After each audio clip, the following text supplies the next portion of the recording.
And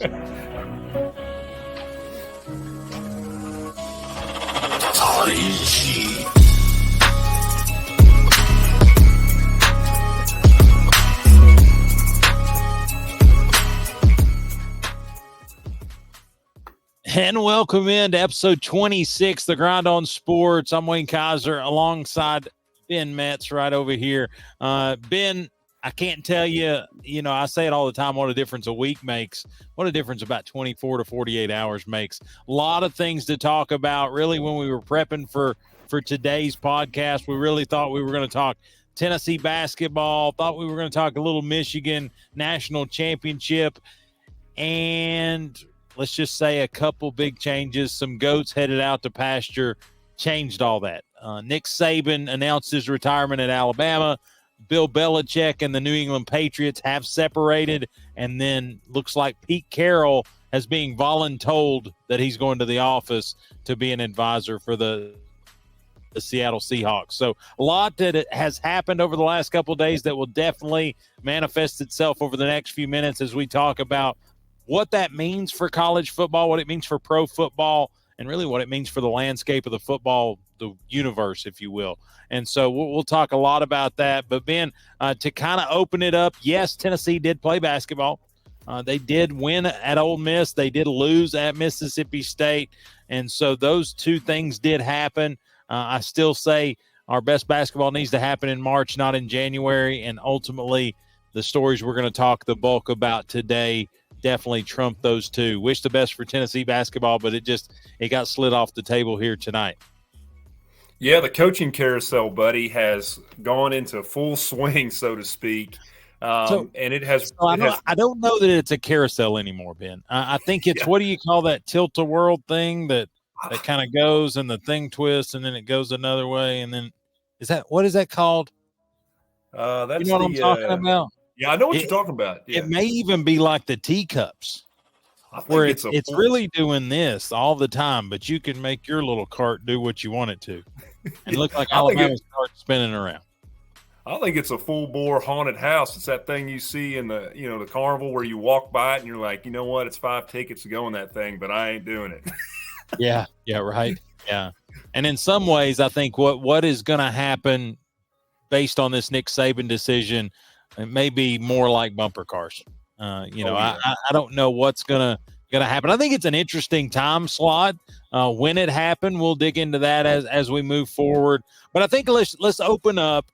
Michigan finishes the deal. Michigan wins the national championship, knocks off Washington, puts Michael Penix Jr. in a box. I think that was the big telltale that the defense was able to really put a lot of pressure on him, get the job done. Michigan is kings of college football right now. The championship will sit in Ann Arbor for a year. I will say it didn't look to be fluky.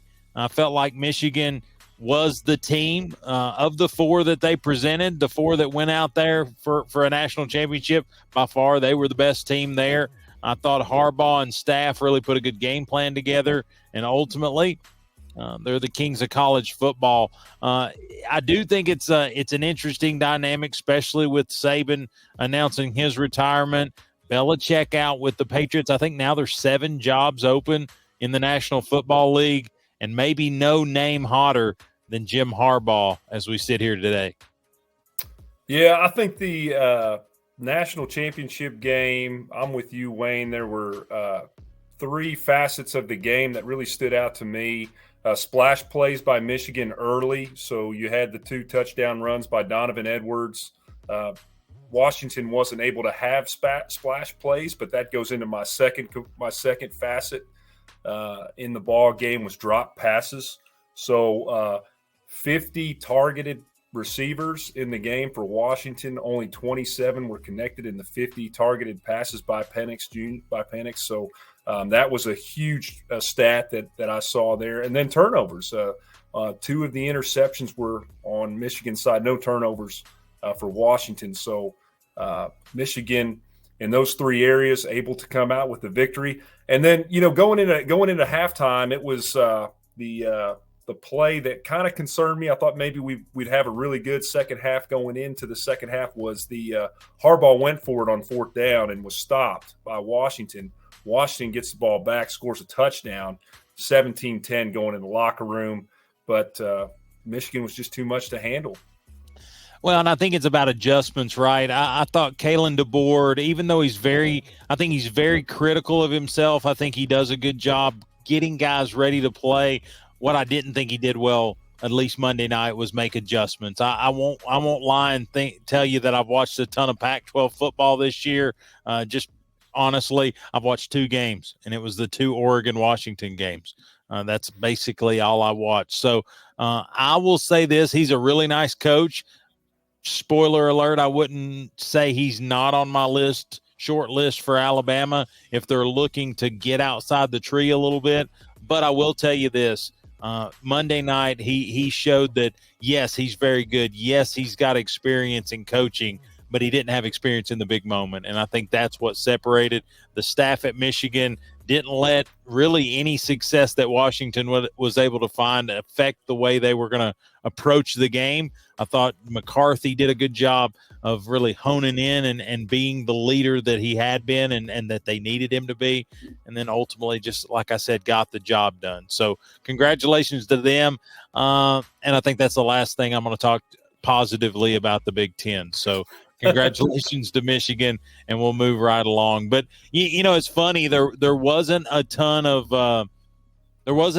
of honeymoon period for Michigan. You know, the second day, basically, they were already talking about Harbaugh and is he going to sign the deal? Is he going to maybe try his run at a second take at the NFL? Had a lot of interviews with Harbaugh the second day or the day after Tuesday there. And all I kept hearing from him was, you know, and he's trying to make a joke about it. He's like, hey, now I can sit at the adult table in my own family because, you know, his brothers won a Super Bowl. His dad's won a national championship at the FCS level with Western Kentucky. So I think that's a funny piece. Still really hasn't made an announcement either way. I will say he tipped his hat saying that we are going to back up spring football this year and actually go later into March or whatever before they actually get things started.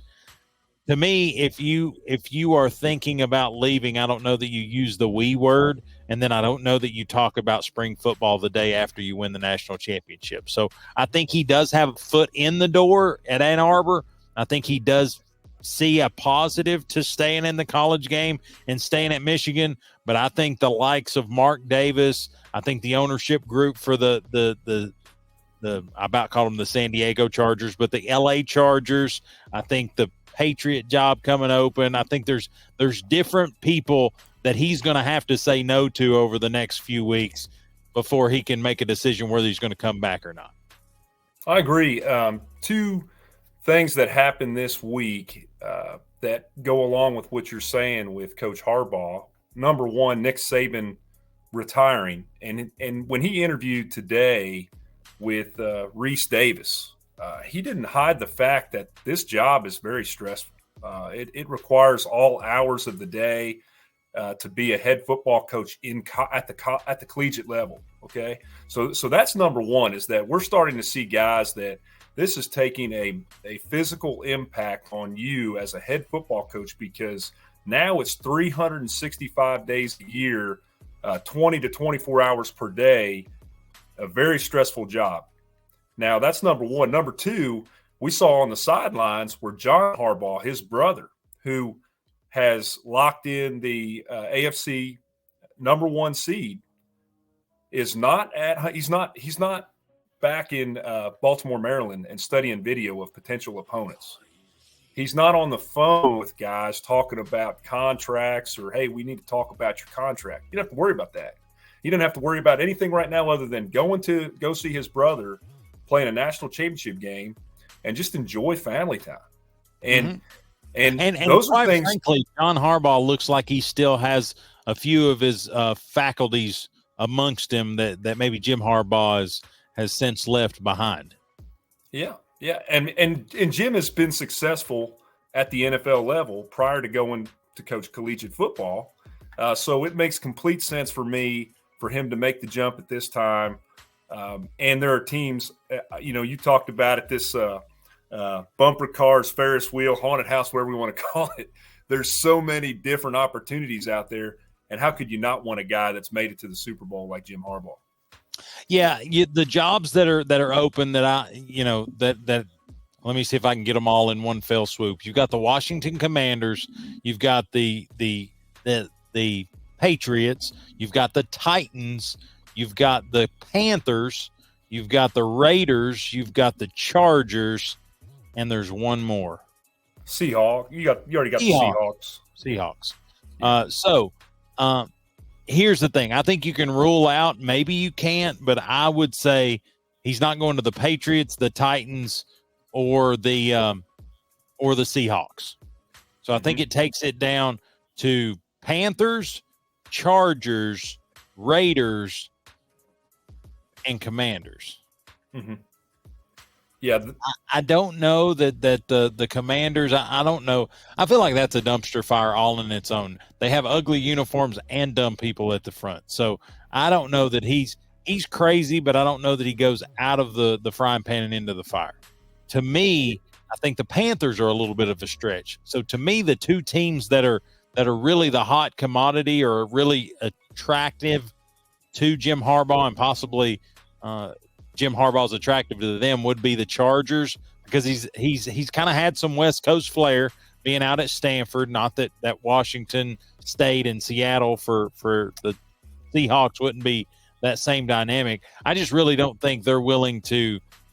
I don't know that they want to go that drastic, because Pete Carroll's like a laid back dude, and I think Jim Harbaugh is a little bit more structured. Let's just put it that way. So I think it comes down to the Chargers and the Raiders. And really, I think Mark Davis really flies by the seat of his pants. He's not as aggressive as Al, his dad, but I think he doesn't know when to say no. So I think he could really give Jim Harbaugh the complete autonomy there for the Las Vegas Raiders.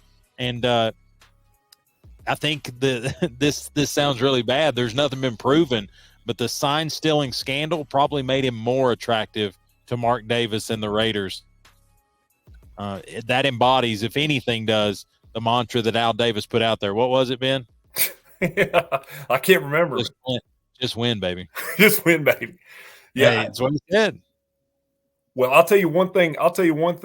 Go along with that mantra that none of those teams that you mentioned could do this year, and primarily because they didn't have a quarterback, was win. And I think I'm with you. I think the opportunity that makes most sense for Jim Harbaugh is the Chargers, because out of all those teams, Justin Herbert is the best quarterback that you got taking over that football team. I think what happened with Brandon Staley. I think what happened with Brandon Staley in San Diego was the previous year they had a 27-0 lead in the AFC wildcard game. 27-0 AFC wildcard game lead, and blew it. And the Jaguars move on in the playoffs. And I don't think fans ever got over that. I don't think anybody ever got over that. And I think that's where he started in the hot seat. And it makes sense for him to go there. And then I also like the rumor that's out there about DeBauer. I'm going to butcher his name. DeBoer? I like the rumor about him going to the Seahawks and taking the first-round pick with Michael Penix Jr. So he could go up there and say, hey, you know what? Tells Penix, go ahead, get ready for the draft. I'm going to Seattle. I'm taking you, and we're going to make a run. That could be an interesting storyline there. So I've seen Dan Quinn's name tossed around, because he was the defensive coordinator for the Legion of Boom when Seattle was really the greatest they've ever been, with Richard Sherman, Cam Chancellor, those guys. So he's not a flashy name for me, just because he was there with the Falcons, couldn't get it done, which not many people have been able to. I'll go out on a limb with that one. But Dan Quinn has it really good in Dallas right now. I think Jerry Jones, he's got everything at his disposal. He's got Micah Parsons. He's got Diggs on the back end.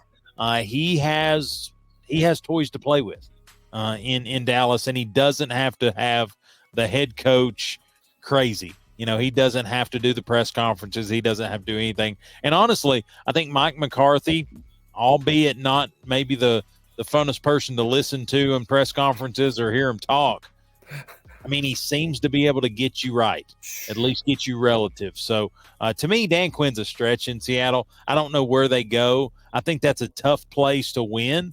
I think, honestly, Pete Carroll's energy is really what put that thing over the top. And then he was able to get a young Russell Wilson. I about said Russell Westbrook, but a young Russell Wilson to use some athleticism to win him a championship. So to me, that ship has sailed. So I think that's going to be a tough job to fill. I agree with you. I think the most enticing job for Jim Harbaugh is probably the Chargers. I just think the Raiders, they'll add an extra 0 on there and not blink about it. I mean, I think they'll give him keys to the facility. They'll give him GM. They'll give him whatever he wants to get him in there. Whereas I think the Chargers, because it's an ownership group, I think there's enough checks and balances to where it's like you're going to be the coach, and that's really it. Yeah, and if I have to stack 2 and 3, 2 is in the order that you presented. 2 is the Raiders because, like you said, that pot's going to be so sweet. You know, I mean, you're going to have Samsonite briefcase. You're going to have dollar bills stacked 10 high, and you know, it'll be like Lamborghini, 275,000. You probably want to hold on to that one. Whatever you want, buddy. Yeah, and that'd be number 2. Number 3 for me would be the Titans' job, and the reason why, out of all the coaching changes, and definitely want to hear your opinion on this, Wayne, is I was shocked. I was shocked about Vrabel. You know, he's had 6 years in the NFL, and that's a long tenure for a head football coach. I get that, but 3 playoff berths. I think he's won 50-plus football games in that 6-year span, and I think it came down to, you know, the last 24 games. I looked at a stat where he's 6 of 18 the last 24 games. He could never get that quarterback position figured out. Tannehill, Mariota, Levis just could never get that figured out. But overall, he was always competing for the playoffs. And yeah, I think. Yeah, I think the Amy Adams Strunk, the ownership there.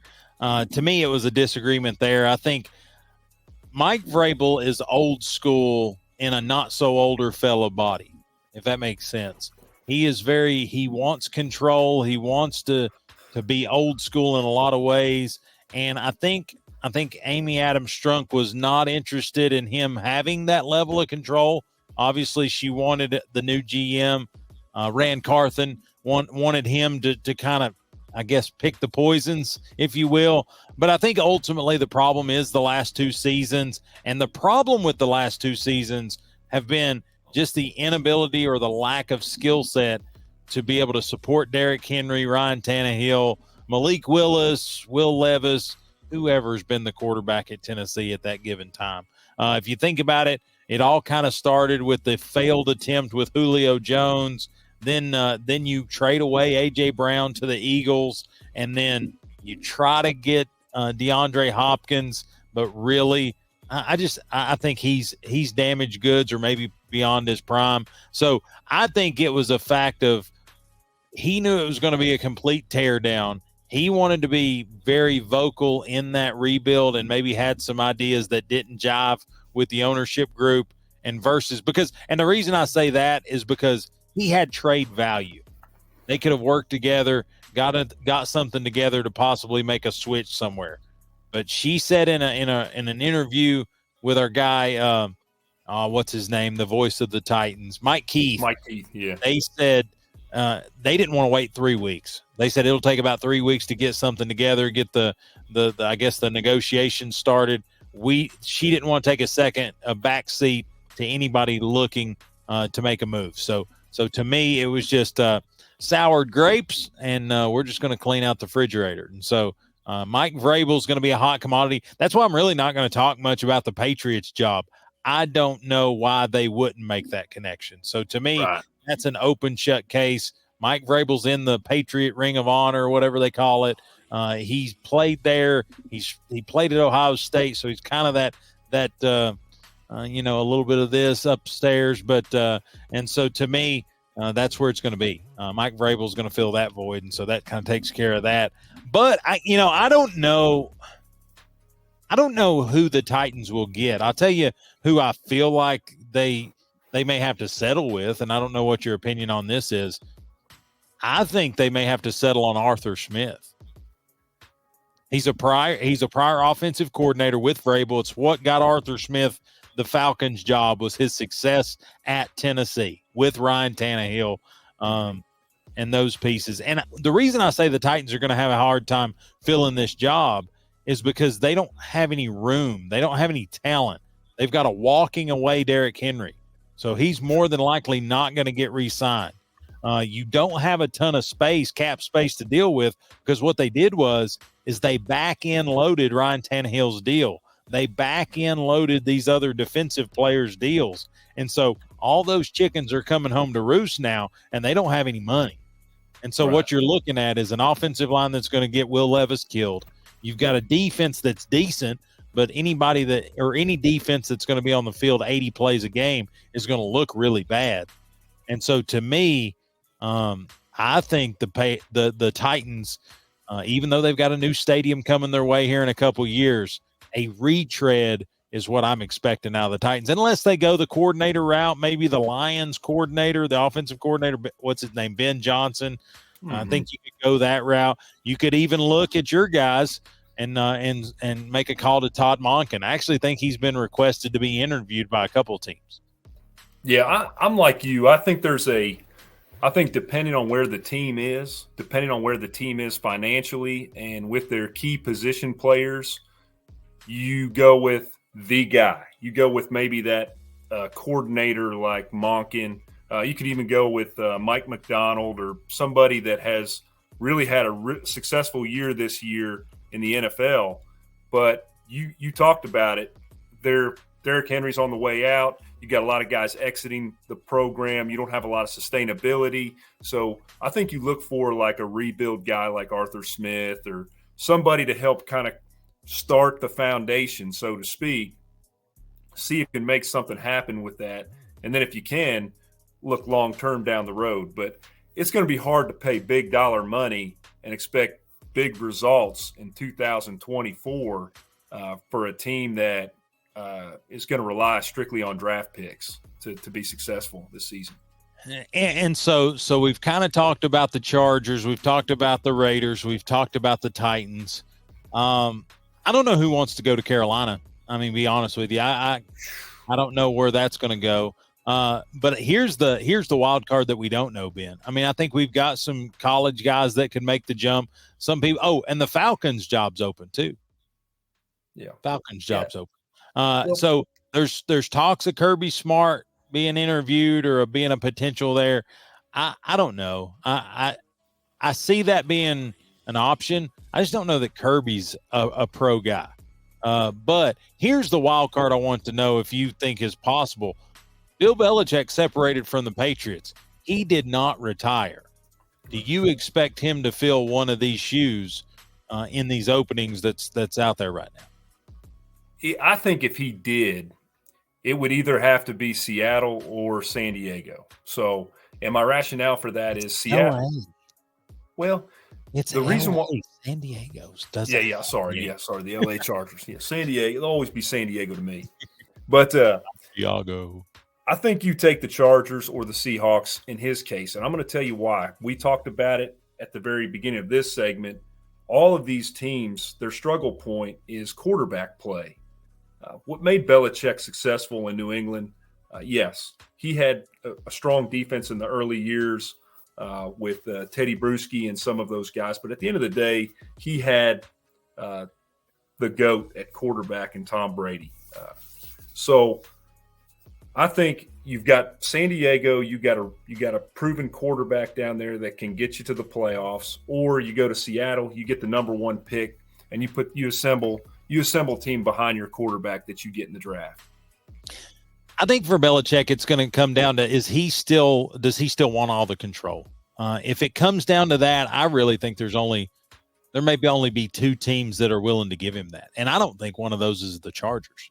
Mm-hmm. I think the Commanders or the Panthers are the only two teams willing to give him the control. Mm-hmm. Now, if he says, I don't need the control, I just want to be the football coach, then I think the door is wide open for everything. I don't think Tennessee's a good fit, and it's because we have seen what he does when the cupboard gets bare. It's not been a pretty look for him. So, yeah, I think he's got to go somewhere that has a quarterback, and realistically, the only team that has a quarterback in that set, some would argue Bryce Young, but I ain't buying a 5'10" quarterback if his name ain't Drew Brees. That's in my opinion. But I don't know that Drake May is that his name? Mm-hmm. No. Justin, his last name's Howell.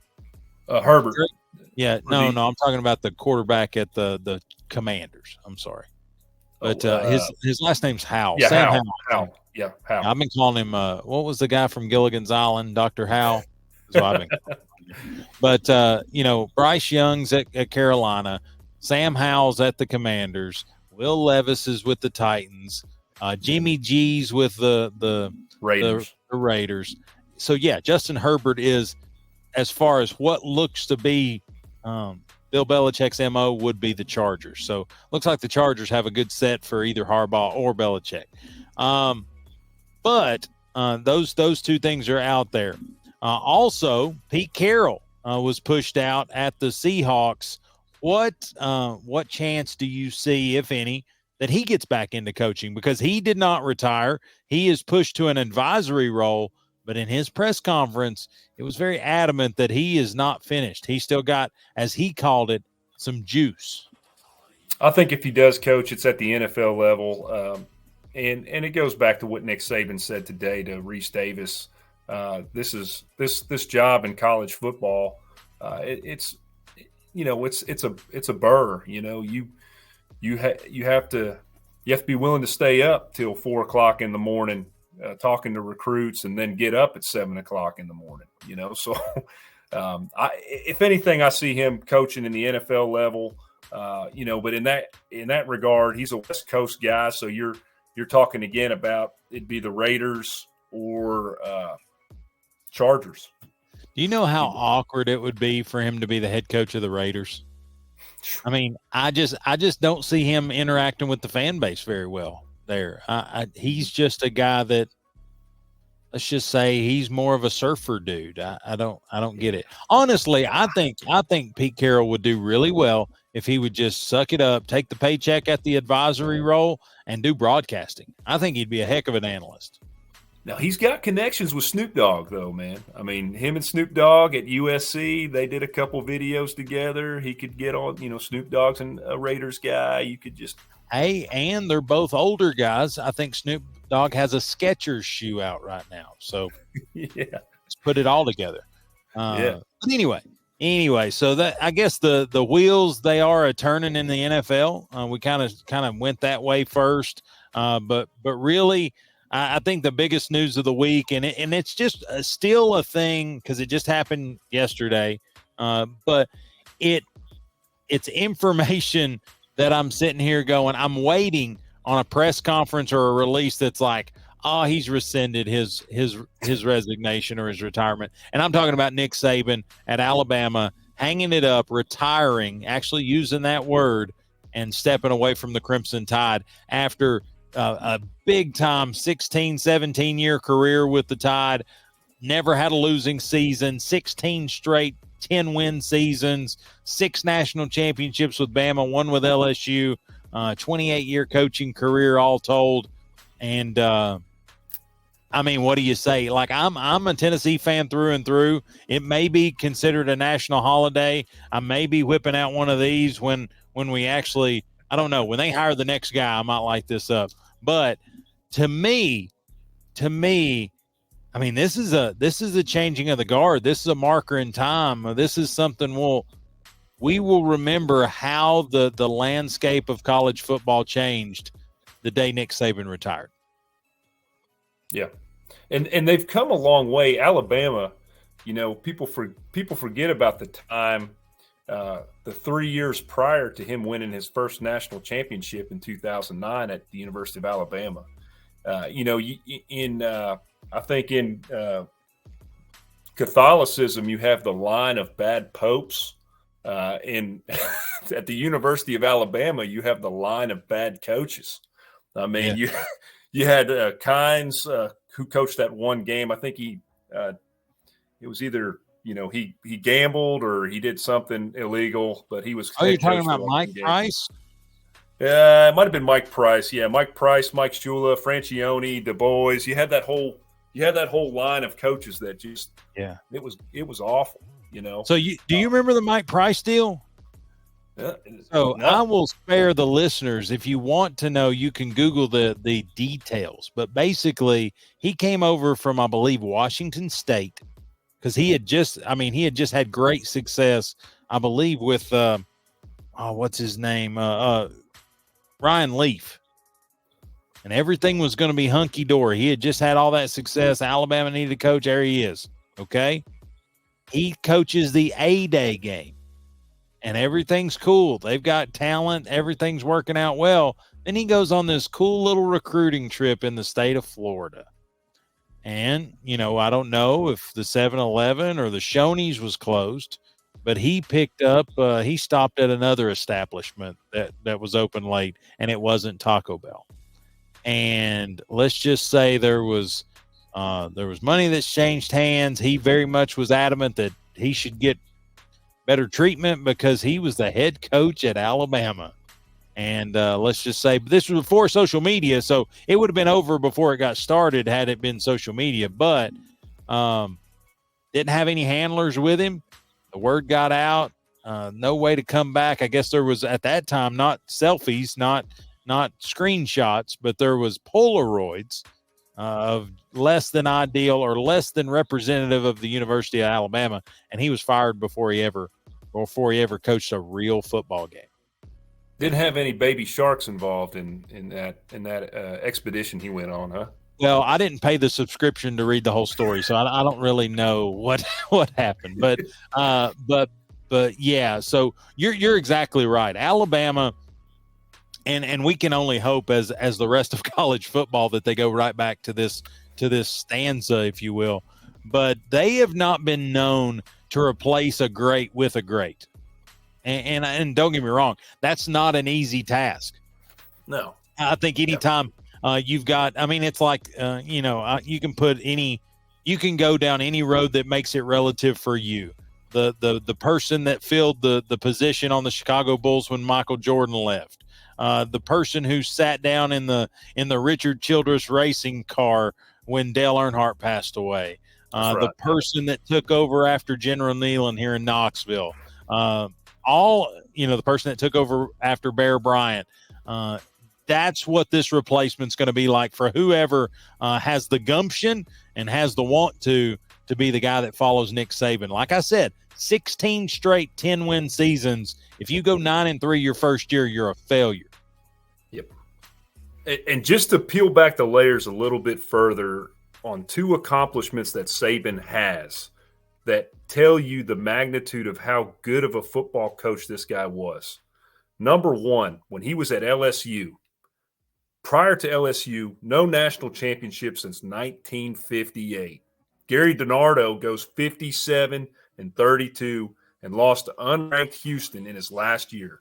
Saban comes in, he wins a natty in 03, Les in 07, Orgeron wins one in 19. That program, the culture was put in place, and they start winning championships, and they are back, okay? Sure. Then at Alabama, we talked about it with Shula, Price, Francione, Du Bois. Gene Stallings had a natty in 1992.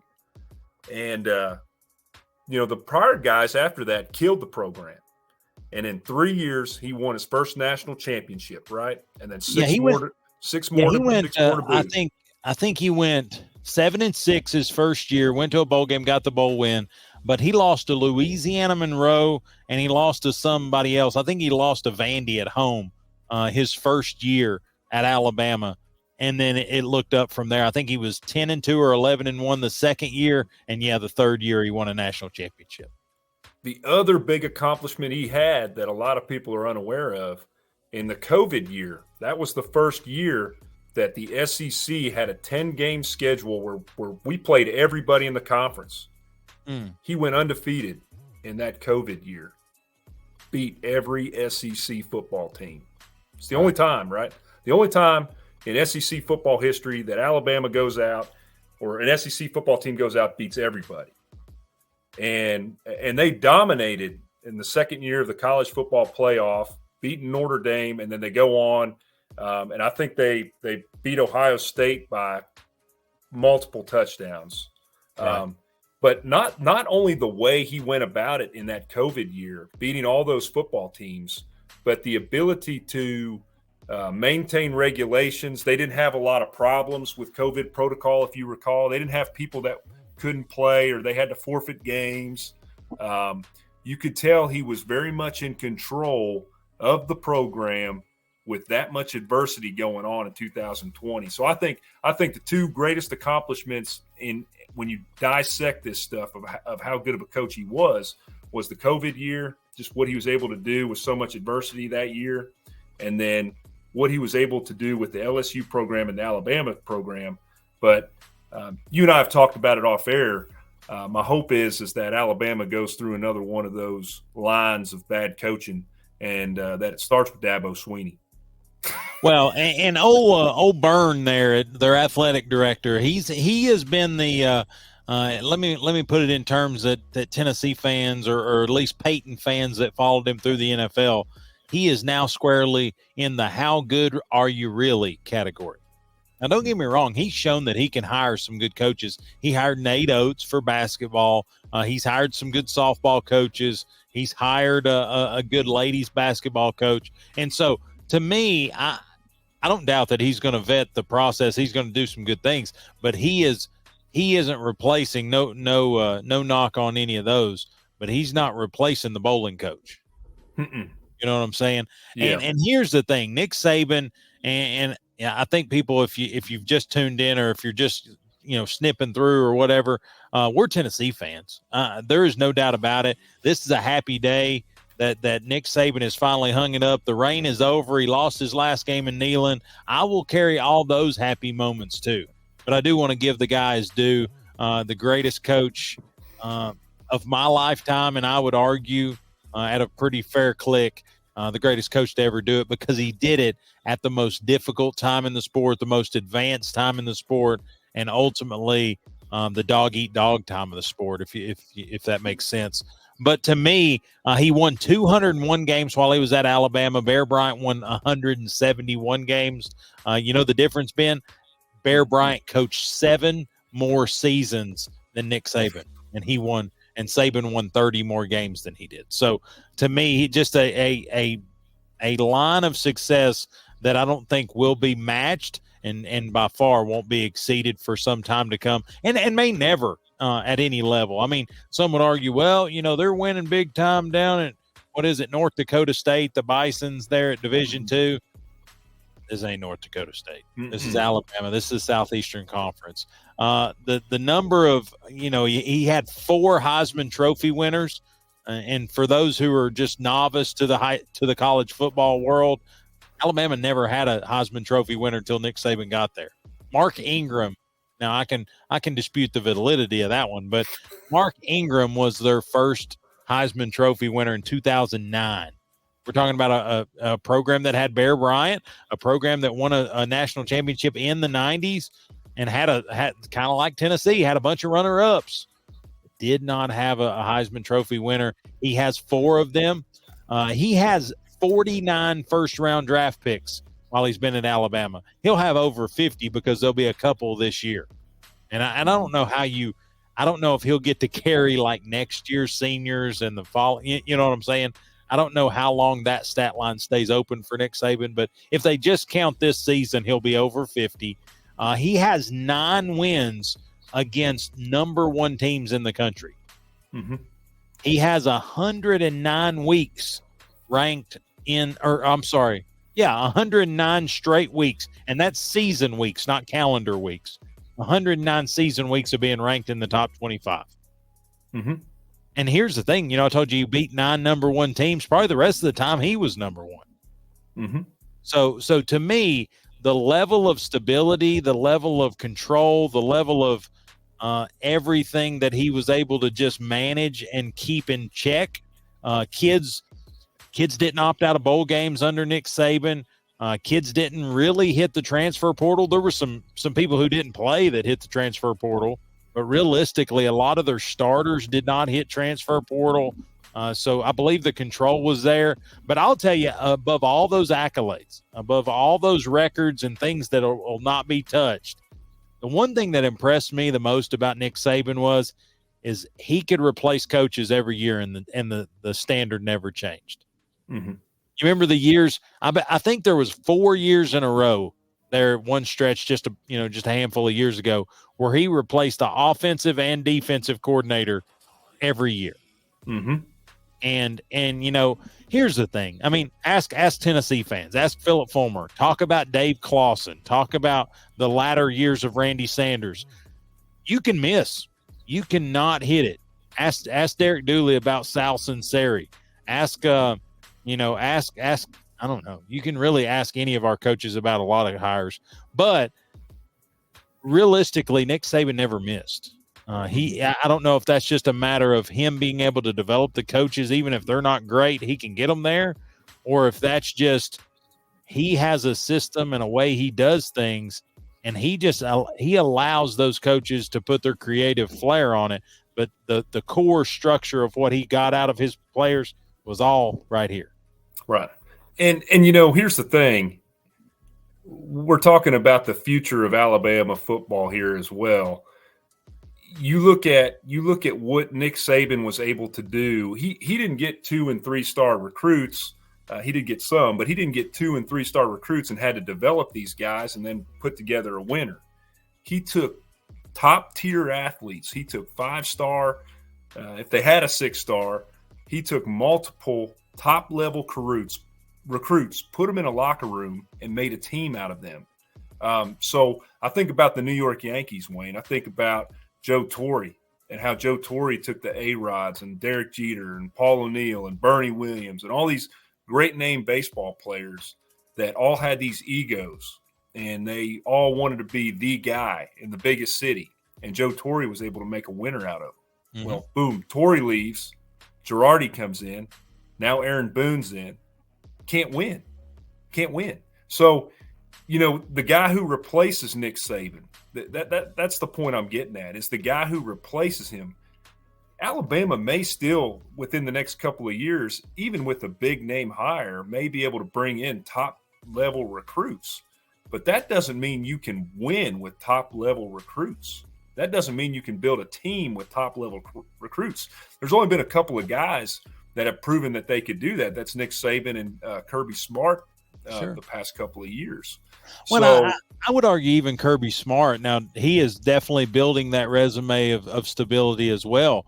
But the difference with Nick Saban is I think anybody can do it for 5 years.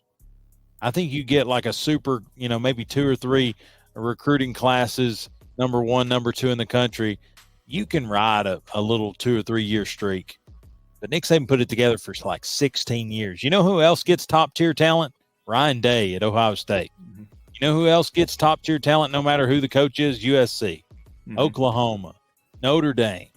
I'm trying to think of some other schools. Penn State gets pretty good recruits. LSU gets great recruits. Look at Clemson. I mean, yeah. Clemson gets good recruits. But to me, what I'm trying to get at is there is a sizable gap between good and great. And so to me, I think that's where we'll transition, because I think nobody questions the greatness of Nick Saban. I think you can, if you want to learn about it, really just turn on ESPN or any of those name networks over the next few days. They're going to talk about it ad nauseum. I can respect the man, but at some rate, I'm just like, I just got to go back to loving what I love. But I will say, how does this affect the landscape of college football? That's where we're going to go now. And ultimately, who is Alabama going to go after, and who are they inevitably going to get? So first off, let's just kind of put all the names out there that you think are relative, or at least would warrant a call initially from Alabama. Now, it may relegate itself to somebody we're not going to mention, And by no means do we have an inside story. We have an opinion, and we see what the trajectory of these coaches that we're going to mention are, and then how it would impact a program the likes of Alabama and what they're used to. I think that's a key piece too, is it's not necessarily could they be good, might they be good, is it a good go, but can it fit? Because I think Alabama, because they've been able to be successful in the old school football method, I'm afraid Alabama fans, they're like Michigan fans back in the day when Rich Rod tried to come in and change the game. That's not Michigan football. It doesn't work all the time. I think there's some limitations on the style in which they're going to want to go after. So first off, let's just start, throwing stuff against the wall, see what sticks. I think a name to watch out for, of course, Dan Lanning was a big hot name early, but he has since kind of washed that away and said, I'm staying at Oregon. Put an asterisk there. Nick Saban said he was also going to stay at Miami. So keep that in mind there. But another name that I think is a name that may be willing to take the risk is Kalen DeBoer at Washington. I like that just because he's kind of been on this steep upward trajectory. He's only been at Washington 2 years, so I don't know how vested he is. Michael Penix Jr. is leaving, so he's going to have to see if he can duplicate what he's done. So to me, there may be mutual agreement there more so than some of the other names we're going to talk about. Yeah, I don't disagree. I don't disagree with that one. I think that his ability to be such a successful offensive football coach, and the game has kind of transitioned to more an offensive football game rather than being being more on the defensive side, I think is appealing to that fan base. He's shown he can win at a high level. He's shown he can make it to a natty. So that's somebody that I think they're definitely going to reach out to. I mean, he's one of the most successful coaches in college football in 2023, so you got to reach out to him. Sure. Any names as far as other Southeastern Conference coaches that may get a look at this? Yeah, so my couple of guys that I have, of course, Lane Kiffin. I think Sarkisian is another one that they'll reach out to. Those are two guys that I think they're definitely going to talk to. Those are guys that can win. That both have ties to Alabama. Alabama's very proud of that. They're very proud of keeping it somewhat in the family tree, and both of those guys have shown that they can win in the SEC and they can compete for national championships. Lane Kiffin showed that more as a coordinator than he did as a head football coach, but I think those are two interesting names to throw out there. So I don't disagree with that. I don't know that there's many other obviously candidates, because I think there's some hot seat guys that you can immediately take over. I don't think Heupel's on the list. I think people would probably want to know if I thought that he was going. I don't. I don't think Heupel's in the style in which Alabama's looking for. I don't know that he's necessarily tough enough for them, if you will, and I say that loosely because I don't believe that that's the case. But I just think it's a different dynamic that it's just not a good fit. Number one. I don't think, guys like Drinkwitz, I don't know that guys, LSU, I don't think Brian Kelly's in the mix. I don't know that he jumps out of the crazies to get in the fire there at Alabama. So I think he's stuck where he's at. Mark Stoops, I don't think that's a big enough splash for the fan base, even though I don't know that it wouldn't be interesting to see what Mark Stoops could do with top-tier talent. But I'm going to tell you, if Texas A&M fans revolt against it, Alabama it may be the eighth wonder of the world if they just say they're going to hire Mark Stoops. Yeah. I think about, some of the common names that came up when we were having our coaching search for Heupel, and it's not going to be Mike Gundy. Let's just go ahead and kill that one. Yeah. You had Mike Gundy. You had James Franklin from Penn State. Yeah, he was mentioned with this job. Urban Meyer. I think absolutely James Franklin wants to be on this list. I think James Franklin wants to be on this list because Penn State, they're not going to put up with him very much longer. So I think he wants to be on this list. But and we'll get to our parody version. We'll say wrong answers only here in a minute. Yeah. But are there any names? Let's go with top. And Sarkisian doesn't count, and Lane doesn't count because, and any name we've mentioned doesn't count, just because one, they've either been related to the job already, or they're in the Southeastern Conference, and so we've already talked about that.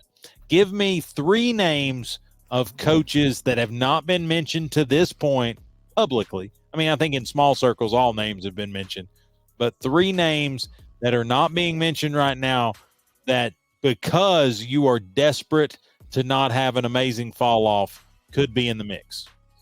So my 3 names would be number 1, Deion Sanders. I know he's got that contract at Colorado, but that's something that can be bought. And Deion has a reputation of saying it's not about the money. So, that to me, being a Tennessee fan, would be the ultimate nightmare. And I say that because you and I have talked about it. I think basically he would have whatever he wants at his disposal. I think he would have support from former NFL players, and basically any recruit that he would walk into their living room, he'd have guys like Ray Lewis. He'd have guys, like Eddie George, whatever. The names of names would go into that living room and recruit to come play at Alabama. So don't want to see that happen. Dabo Swinney would be number 2. I want to see that happen. I'm gonna put him at the top of my list. So go ahead. Yeah, Dabo Swinney would be number 2.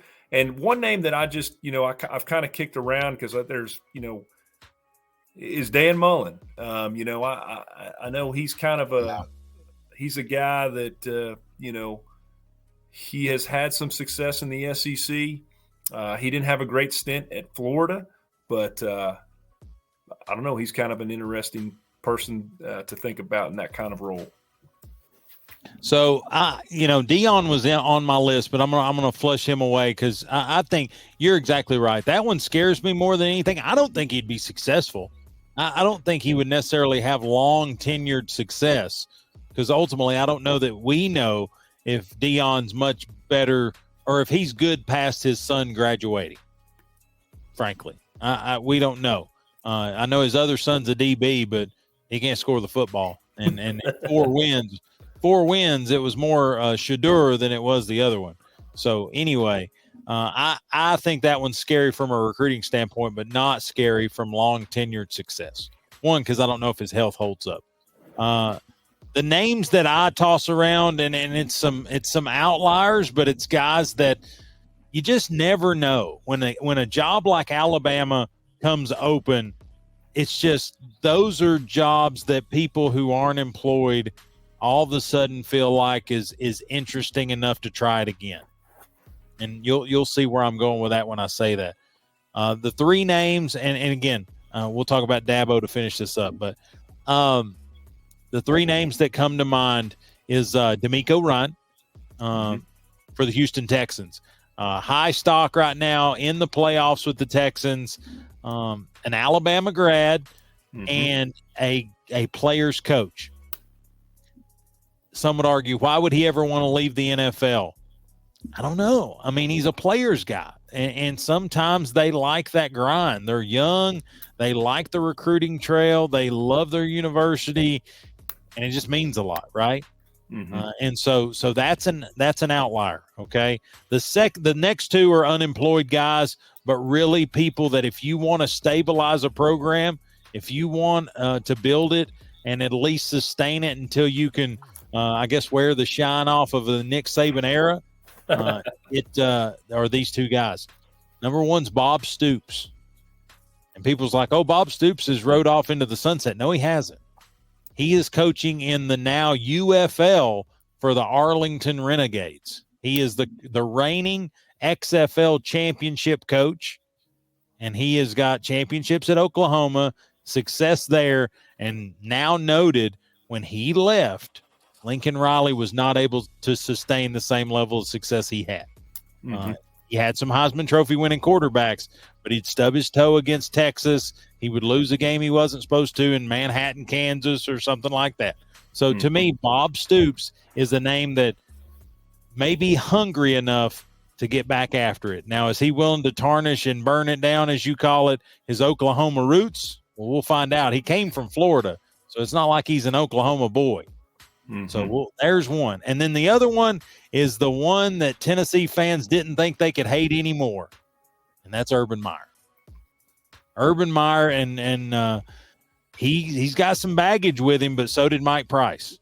He's got some baggage with him, but so did a lot of Bobby Petrino, yeah. Yeah, so to me, winning cures all. And there's not many people that can say they had undefeated seasons at 3 different schools. And he had undefeated season at Utah, he had undefeated season at Florida, and he had an undefeated season in the national championship at Ohio State. So to me, he is a guy that's a proven winner. He has the pedigree that says I can't do it in the pros. I'm not a pro guy, so I think that ship sailed. And I don't know how old he is. I think he's probably around 60, so you could probably get 5, 6, 7 years out of him, just enough, like I said, to knock the shine off of the Nick Saban era, enough to say, you know what, I'll take over after Urban Meyer. I didn't want anything to do with the Nick Saban takeover, but I'll take over after Urban Meyer and maybe solidify the situation. Now, none of those are going to make me happy, just because I'm interested in them hiring Butch Jones. I'm interested in them hiring Derek Dooley. I'm interested in them trying to promote a coordinator. You know, I don't care what they do. I want just whatever it is, make it feel good to them and look bad to the rest of us. Right. Which is where I go with Dabo Swinney. I think that's our saving grace if we'll make that move, just because.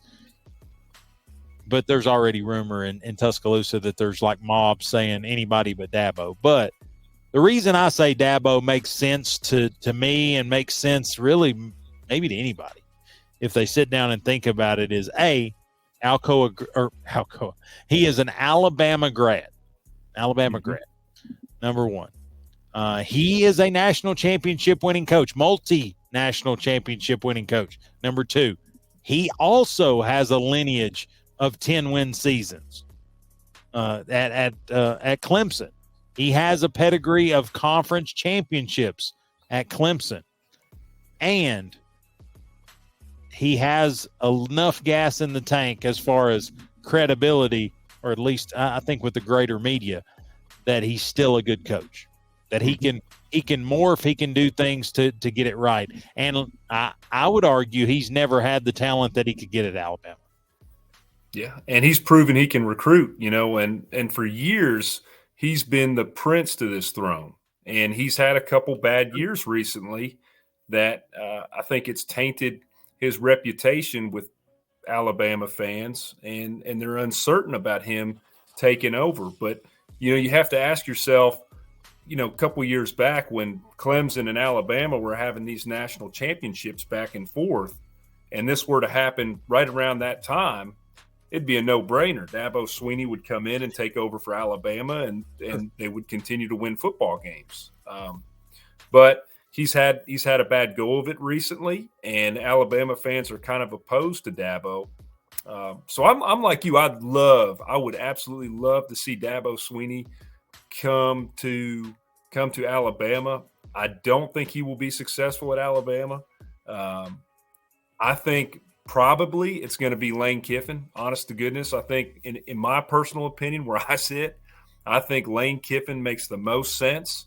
I think Lane Kiffin doesn't have a problem following somebody that had such a great career, whether it be Pete Carroll at USC, whether it be Phil Fulmer at the University of Tennessee. Lane Kiffin doesn't care about that. Lane Kiffin wants to have the school that's willing to pay the money, put him in the best position to win. But really, as a Tennessee fan, the more and more I think about it, I wouldn't mind having Lane Kiffin down at Alabama either, because I don't think he can coach defensive football. I think he's an excellent offensive football coach. I think he develops quarterbacks better than anybody in football. I'm even willing to go out on a limb and say anybody in football, Lane Kiffin develops quarterbacks better than any of them. he can't coach defense worth a lick. He can't read defenses. He doesn't know what coverages they're in. He's clueless to it. And the years that he's been successful with defenses is because his dad was defensive coordinator at the University of Tennessee. But not only that, he had Ed Orgeron as a linebacker coach, and that was his most successful stint there at the University of Tennessee. And then he struggled, of course, at USC and so on. So that's my opinion. I think it'll be Lane Kiffin. Yeah, I don't know. I really don't. I mean, I think Dabo makes sense, and I think in time you could justify it to the fan base. But really, outside of that, I just don't know who's got the grit to take over after Saban. I tend to think Lane, even though he's still arrogant, even though he's still the playboy that he tries to be, I think he understands he's divorced now. He's got 2 kids that at Ole Miss, if he wins 9-10 ball games, eventually they're going to put a statue up for him, and his kids don't have to fuss and fight with people because why does your dad suck? They don't have to deal with that. If he goes to Alabama and legitimately goes 9-3 his first year, they will be ready to rope him up. I mean, it's a bad situation. Like it's going to the plate with 2 strikes. It's 4th and forever, and the game's on the line. I mean, you have to have an impeccable off season. You have to basically, to me, whoever comes in has to almost morph themselves to what's sitting here, to what works. Because if you try to change the culture and you go 7-5, 8-4, you're fired. It's over. So I don't know who you go after. Like I said, I see the Kalen DeBoer. I could see that working. I don't think Washington can match the money. I think we'll pay out whatever buyout he has. And like I said, Penix Jr. is graduating or leaving. And so to me, it's a break in the sand that would work for him. Because if he doesn't have success at Alabama, he's already had success at the lower levels of college football. He's been a head coach at Washington Final Four. He'll get a coordinator job and build his rep right back up. Mm-hmm. The other ones, the outliers that you just never know, are guys like Matt Campbell at Iowa State. Is this the job he's been waiting on for 100 years? Who knows? The loophole guy at Kansas that has been able to kind of revive that program. Those type things. Some of these fired NFL coaches, I don't know, again, with the current state of college football, and you really don't have time to learn on the job how to do this NIL, the recruiting and all that. I don't know how relative those guys are, but I have a really strong feeling it's not going to be anybody we're talking about. It's going to be somebody that's willing to do it, take the money, and I don't know, run in with their hair on fire. Well, you're right. And let's talk about it as fans here for a little bit. In professional sports and collegiate sports, how many times has a guy followed a guy like that and been successful? Hadn't happened. I mean, I can't think of any. I mean, New York Yankees, Joe Torre, we talked about Joe Torre and Joe Girardi. Okay, the Yankees, it didn't happen. And so you talk about the Chicago Bulls when Phil Knight left, or not Phil Knight. I'm sorry. Phil Jackson. When Phil Jackson left, didn't happen. It's not. So Alabama fans have to be willing to allow for this guy to have some failure within his first year. They have to be willing to allow this person to struggle as he builds the program. The only time I've ever known of a legend leaving and the next guy having better success, and this one's very much an asterisk, and when I say this, you may roll your eyes at me, but it's the Bobby Bowden to Jimbo transition. Oh, at Florida State? Yeah, because Bobby Bowden had kind of fallen off the wagon a little bit. And really, I think they say in latter years, maybe Jimbo was making most of the decisions anyway. But 2 years removed from Bobby Bowden, Jimbo wins the national championship. Yeah. Arguably, Kirby Smart took over after a really great coach at Georgia. I think Mark Richt averaged 9+ wins a year, and he took over a Cadillac and then escalated that. But again, that's not necessarily apples to apples, because well, we don't know. I don't believe there is an Alabama alumni that is just waiting to go back and just make this thing keep on rolling. Yeah, and you also had the Oklahoma Stoops to Lincoln Riley, but sustained success. I guess what I'm trying to say is more along the lines of sustained success. Keeping it rolling. It's not the best one, and it may be the only one. It would be maybe. This may be a stretch. It may be orange-colored glasses, but Philip Fulmer taking over after Johnny Majors. And you're right. Yeah, you're right. And here's the thing: is most teams initially, like Les Miles, when he won the national championship for LSU, some would argue that a lot of those players and a lot of that culture that Nick Saban put in place was just a carryover to what Les Miles accomplished. If I'm not mistaken, that was the juniors and seniors of Saban's last recruiting class. Yeah, because he left. Because you remember, he wasn't at Miami but about a year and a half. Yeah. He pretty much Jim Mora Jr.'d that deal. Yeah, and you look at Joe, and again, I know I'm crossing sports here, but Joe Girardi, what he took over from Joe Torre, I mean, that culture was still there. Joe Torre was no longer there, but the culture was still there. So it's very possible that whoever takes over this job will be able to sustain some of that culture initially within the first year, maybe the second year. But the sustainability of the program over an extensive period of time that Nick Saban built, it's not going to happen. History proves that will not happen, and didn't happen for us. It's not going to happen for Alabama. Didn't happen for Florida. Didn't happen for. They're going to go through, just like every SEC football team. You go through your ebbs and your flows, and right now, they better be prepared for a downturn. And it may not be the first year, may not be the second year, but they're not going to have a Nick Saban replace a Nick Saban. And I could be wrong. I might have to eat my words, but that's what's going to happen.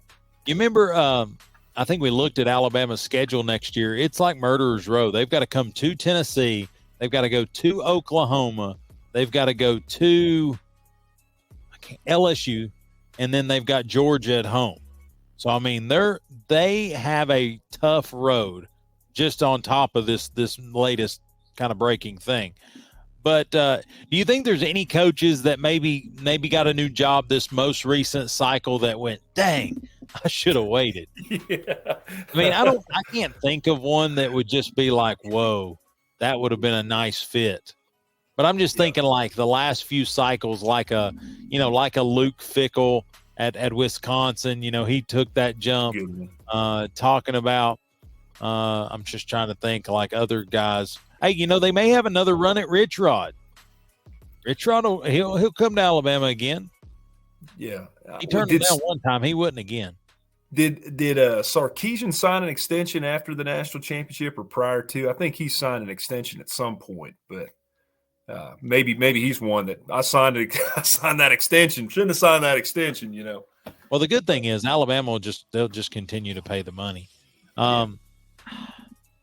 Sark may be in the mix. I just don't know that it benefits Sarkisian because he's coming to the SEC next year. He has Arch Manning on his bench. He's hooked in every way with the oil companies in Texas. If any school in the country can match money with Alabama, it may be Texas. So I just don't know that it's advantageous for him. Now, if he was an alumni, I could see it, but he's not. So I don't know. I don't see it being a big deal for him.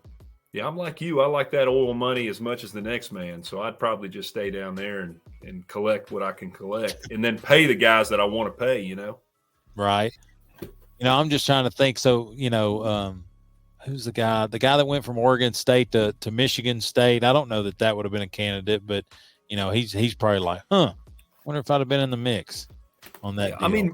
I mean, so you talked about it. You talked about it earlier in the show. The one guy we didn't talk about is Monken.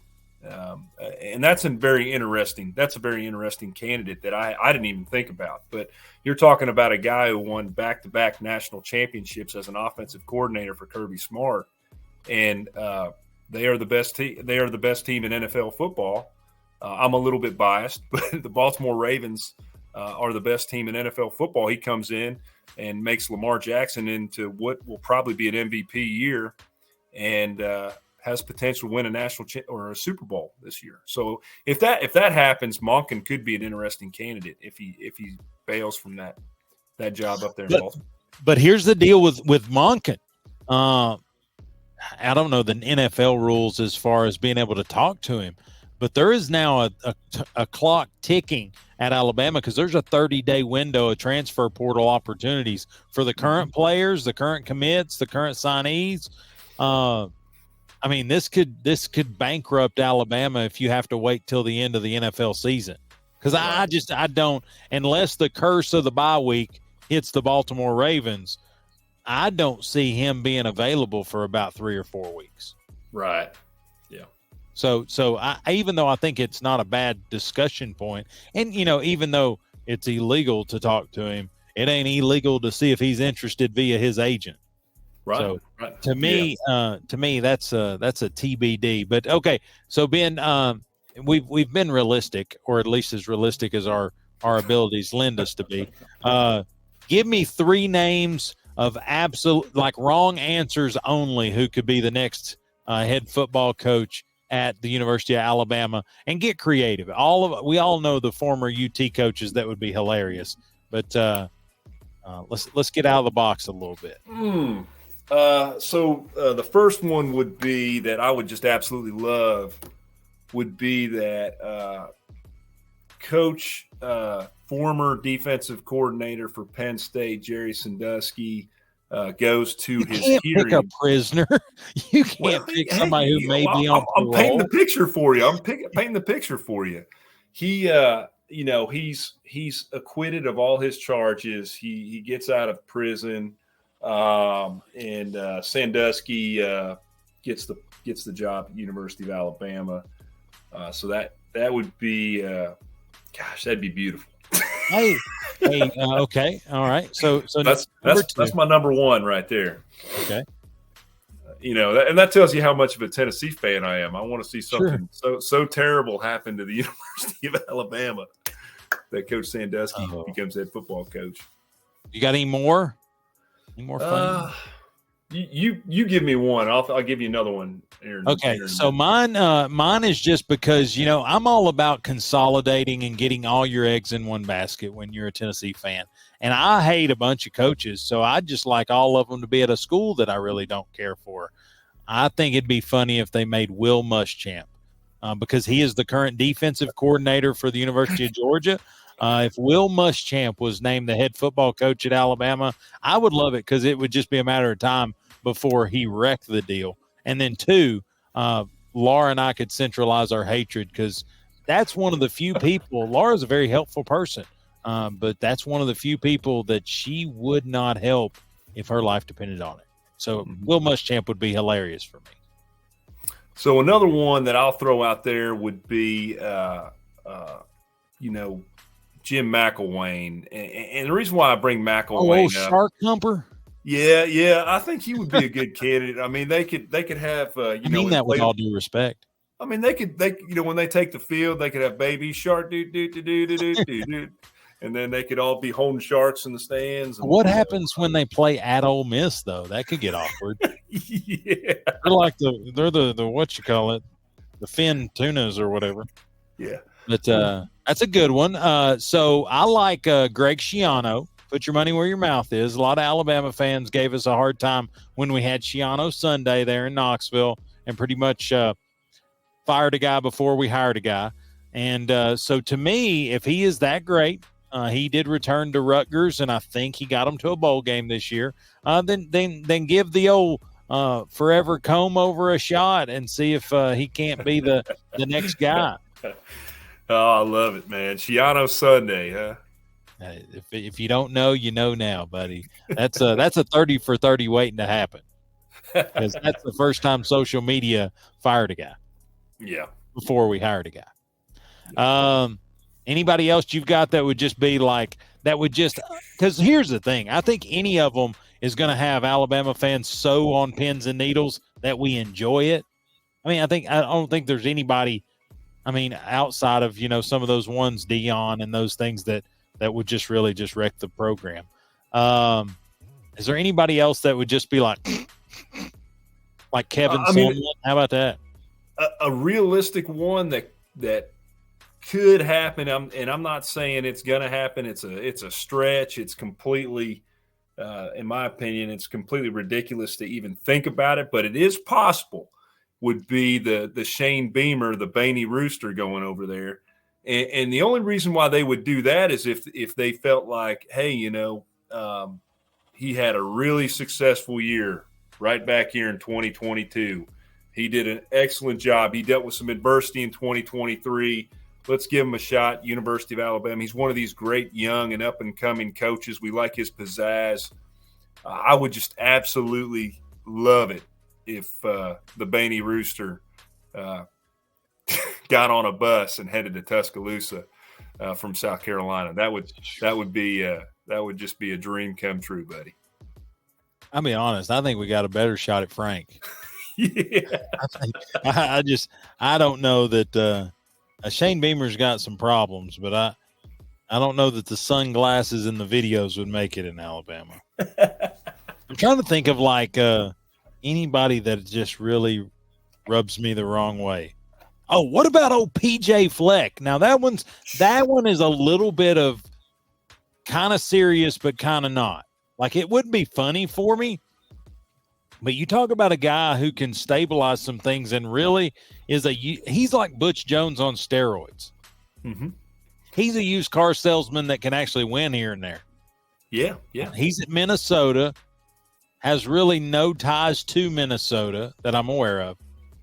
Has been able to pretty much keep them relative. I mean, they're not in the upper tier of the Big Ten, but I'll be honest. I don't know what do you sell when you coach at Minnesota? Hey, it's warm like a month and a half out of the year. I think that's the mecca of shoe salesmen up there in Minnesota, buddy. I think that's what they do. That's why you wear the tie like that, and you got the V-neck, and you dress. You work at Dillard's, and you go around selling shoes all day long. I think that's. Well, I do know he has a side gig of being a motivational speaker in the off season. I watched this series called Row the Boat. There's a lot that he ain't doing in Minnesota. So anyway, that's an interesting name just because, again, I don't know that this job is going to be – I don't know that it's going to come down to who Alabama wants, in my opinion. In my opinion, this isn't – who gets this job unless they just write a blank check and they kind of do the kind of Jimbo Fisher where it's a guaranteed contract. Well, okay, I'll go and just have a guaranteed $100 million contract. I don't know that this is going to be who Alabama wants. This is going to be who wants Alabama. Yeah, and you said this very well earlier today that needs to be said during the broadcast here today is they have to be willing to hire somebody that they're willing to fire. I think that this is a position, this is a coach here, and we talked about it. They're going to experience failure. It's proven in history. You look at any football team, there's very few, and you mentioned the Jimbo Fisher, we mentioned the Lincoln Riley, but very rarely does somebody just step in and the cogs continue to turn. Yeah, and you end up competing for a national championship the year after you lose somebody like this. So they've got to be willing to have the hard conversations and fire this person if they have failure within the first 2 to 3 years of the program. Right. And we'll wait patiently to find out who the guy who will surely do that will be. So we're excited. Like I said, smoke them if you got them. But we will definitely wait with bated breath to see who the next head football coach at Alabama is. Obviously, college football is in the books. Michigan is the champion of college football, but NFL football is still going on. Ben's Ravens are still playing, and my Broncos, that's the cool thing. You can quickly switch to basketball first week of January when you're a Broncos fan. It's kind of, I mean, it's hectic, but it works. but lot to be improved on from our side. Ultimately, there's some open NFL jobs that'll be filled over the next few weeks. But wish the best of luck to the Ravens, not this weekend because they don't have to play, but in the coming weeks when they get their shots at I would say, Bills, Chiefs, those normal names that are on the path to the Super Bowl. But Ben, basketball time's upon us. Here in the next couple of weeks, we'll talk a little bit about NFL. We'll keep an eye on this Saban replacement deal, and then we'll transition more to talk about the Rick Barnes bunch and what they're going to do post their 1-1 start in SEC play. Yep. We got Georgia and Florida coming up this week, so the next time we talk to y'all, we'll be covering Tennessee basketball. So hope you tune in next week. Yeah, Lady Vols, shout out to them. Got a victory tonight against the Florida Lady Gators. Not a pretty picture. Good amount of turnovers from both squads, but ultimately at the end of the day, 20 years from now, we're just going to see the W in the record book. So let's roll with that. A 2-1 start, I think, or in SEC play. And so ultimately, the Lady Vols just win. I think it's a brand of basketball that's unlike what we're accustomed to. But at the end of the day, it's just about getting to the tournament, a good seed, and then just getting hot right then. So we'll just wish the best for that. But Ben, we've talked it all. We've covered a lot, and we've put some bad juju out there where we feel like it needs to be. Anything else, buddy? No, I look forward to talking next week and congratulating the new football coach, whether it be Dabo Swinney or Jim McElwain, but one of the two. Can't wait to see who they decide upon. All right, leave you with this last stat. The last time Bear Bryant played in Neyland Stadium, took that L. Last time Gene Stallings coached in Neyland Stadium, took that L. And the last time the great, the GOAT, Nick Saban played in Neyland Stadium, 52-49. Smoke them if you got them, but if till next time, take care, be safe, and that's right, grind on. 52-49.